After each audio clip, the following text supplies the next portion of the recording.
اور یہ مہینہ پہلے سے محترم چلا آ رہا ہے، پہلے سے، حضور کے زمانے سے، اس سے بھی پہلے سے قرآن میں بہت پہلے سے اس آیت کو حرمت والا کہہ دیا گیا تھا۔ اس مہینے کی حرمت کے بارے میں آیت نازل ہو چکی تھی۔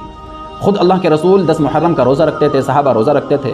رمضان کے روزے فرض ہونے سے پہلے اس 10 محرم کے روزے کو فرض سمجھتے تھے، بلکہ فرض تھا۔ بسم اللہ الرحمن الرحیم۔ میرے دوستو عزیزو، محرم کا مہینہ شروع ہو چکا ہے، اور محرم کا مہینہ شروع ہوتے ہی بہت سارے سوالات ہمارے ذہن کے اندر گردش کرنے لگتے ہیں۔ سب سے پہلا سوال وہ یہ ہے کہ یہ مہینہ اتنا اہم کیوں ہے؟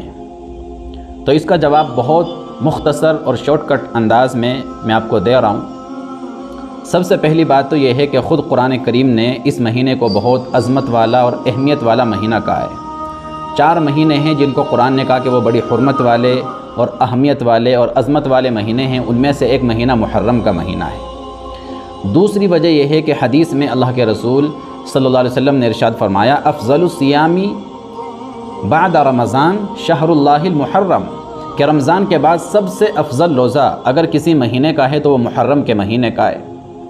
اور تیسری وجہ وہ یہ ہے کہ اس مہینے کو اللہ تبارک و تعالیٰ نے اپنا مہینہ کہا ہے۔ اس مہینے کی نسبت اللہ نے اپنی طرف کی کہ یہ میرا مہینہ ہے۔ اس سے بھی اس مہینے کی عظمت اور اہمیت کا اندازہ ہوتا ہے۔ اور بھائی چوتھی بات وہ یہ کہ اسی مہینے سے اسلامی کیلنڈر کا آغاز ہوتا ہے۔ جس طریقے سے انگریزی مہینوں کا آغاز جنوری سے ہوتا ہے، ہمارے اسلامی جو مہینے ہیں، اسلامی مہینوں کا آغاز اور اسلامی سال کا آغاز وہ ماہ محرم سے ہوتا ہے۔ تو یہ 4 باتیں ہیں جن کی وجہ سے یہ مہینہ بڑی حرمت والا اور عظمت والا بن جاتا ہے، اور ان 4 باتوں کا ثبوت قرآن اور حدیث سے ہمیں ملتا ہے۔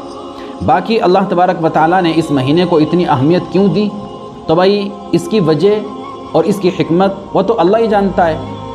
یہ اللہ کا ایک دستور ہے، ایک نظام ہے کہ اللہ بعض دنوں کو بعض دنوں پر، بعض راتوں کو بعض راتوں پر فضیلت دیتا ہے، بعض مہینوں کو بعض مہینوں پر فضیلت دیتا ہے، بعض کتابوں کو بعض کتابوں پر فضیلت دیتا ہے۔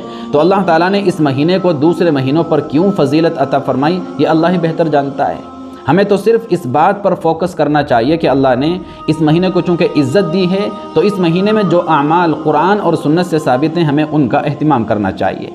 ایک بہت بڑی غلط فہمی لوگوں کے دماغ کے اندر یہ بھی ہے، وہ یہ سمجھتے ہیں کہ اس مہینے کی عظمت اور اہمیت کا تعلق حضرت حسین رضی اللہ تعالیٰ عنہ کی شہادت سے ہے، کیونکہ 10 محرم میں حضرت حسین رضی اللہ تعالیٰ عنہ شہید ہوئے تھے۔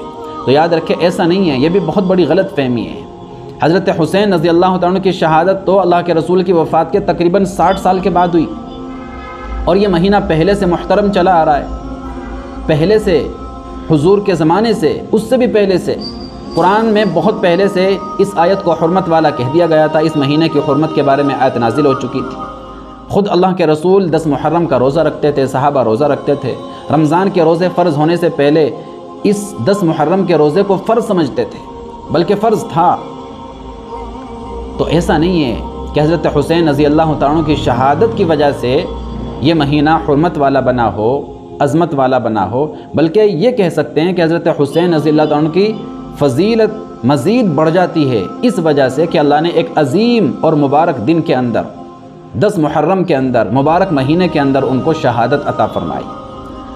تو یہ 4 وجہ ہیں میرے عزیزو جن کی وجہ سے یہ مہینہ بہت اہمیت کا حامل ہے۔